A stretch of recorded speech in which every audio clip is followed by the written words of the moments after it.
This is completely random, but it's on my mind as I walk in here to the Peppermill Poker Room. I never thought there'd be a comedy movie that I enjoyed as much as The Hangover. I just didn't think it was possible. I mean, you just can't beat that movie. But there's one that's like now right up there with it for me, I think. I'll mention that at the end of the vlog. But first, we're back. For the first time in over a year, there is no plexiglass in the Peppermill Poker Room.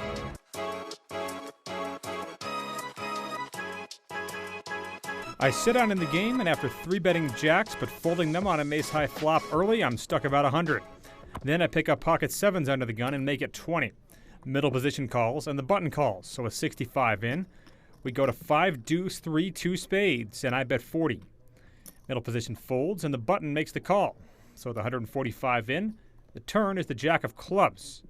I bet $60, firmly believing that I'm still good here, and the button agrees as he folds, getting us on the board in vlog 119. Next, I'm under the gun with ace-king of clubs, and I make it 20. Low jack calls, the button calls, and the big blind also calls. So with 80 in, the flop is jack of diamonds, 6 of diamonds, 10 of clubs, and the big blind checks. I figured this was worth a bluff here, hoping to get hands like 8s and 9s to fold, and then I could double barrel club turns. So I fire $75 and only get the button to fold.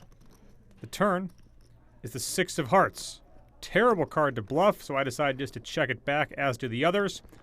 The river comes the jack of diamonds, and the guy in the middle bets 125 and takes it down. I then run another multi-street bluff, and shockingly, it doesn't work. It's almost like this bluffing thing just isn't the best idea. Anyway, that said, there's this next hand. I pick up ace deuce of hearts in middle position and decide to open it to 20. The hijack calls, and the button, who is an unknown, but a guy unlikely to be a member of Mensa, makes the call as well. With 60 in, it comes queen, 9, 7, 2 hearts, and I bet 40. The button makes the call here. The turn's an offsuit 10. I figure if he has jack 10, I should put some pressure on a 10 here, and if he has a queen, he might lay it down as well. Also, if he has hearts, well, then I should want to build this pot up. So I fire 125, and the button instantly shoves all in for 500, making me want to absolutely throw up all over the table. I'm not going to get another 400 in here with just a flush draw, so I lay it down. He shows king-jack for a turn gut shot. Nice hand, bro. Nice hand. Then we get a limp fest, and I pick up ace-10 offsuit in the hijack and raise to 35. My only caller is a pro on my direct left. So with 90 in, it comes queen 5 3 2 clubs, and he checks. Now I could easily still be ahead here, but should he have a small pocket pair, I need to bet. I fire 55, which doesn't work. So with 200 in, it turns another 5, and he checks. I was hoping to turn a club before firing second barrel, but I figured based on the fact that this is a pro, he's just never going to be that strong when he over-limps pre-flop, and it was worth a second barrel. I fire 110, and it works. Later on, MP opens to 20 and the low jack calls, as does the hijack. I have ace-jack of spades in the cutoff, and I squeeze to $125. I figure if I can get through the original raiser, this will be an easy victory. He thinks on it for about a minute before finally laying his hand down, and the others fold as well. Then we get another limp fest, and I have queen 8 of diamonds on the button and decide to over limp. With 25 in, the flop comes queen, queen, jack, rainbow, giving me trips. Check to me, and I bet 15. Big blind, check raises to 45, and I decide to just call here. So with 115 in, the turn is the king of hearts, and now he checks. I never thought there was a chance that he would just give up on a bluff here, but this is just so strange. Now, he was in the blind, so there's a good chance that neither of our kickers play. So I just checked it back and figured that I'd just call if he bet big on the end. The problem was, when the river came an offsuit deuce, he didn't bet big. He just bet 60. I thought about this and ultimately opted to min raise. He thinks about it for a second and says, full house is good, which I thought meant a chop, and he makes the call, showing 9-10 of hearts for a turn straight. And he says he checked because he had a straight flush draw and wanted a shot at the bonus money.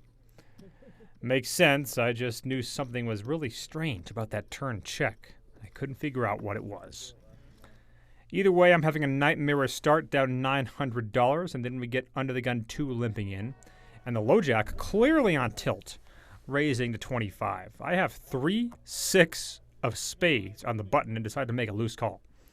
So with 80 in, it comes king, queen, 5, 2 clubs. Gets checked to me, and I check it back. Turn is an offsuit jack, and again no one bets, so I'm back to bluffing. I bet 30, plus 2 calls, and the low jack folds. The river's another queen.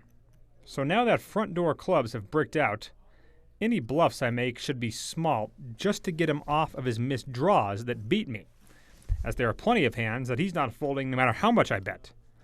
So I decide to underbluff this river, betting $35 again, and he says, "If you'd bet more, I'd have called you," and mucks his hand.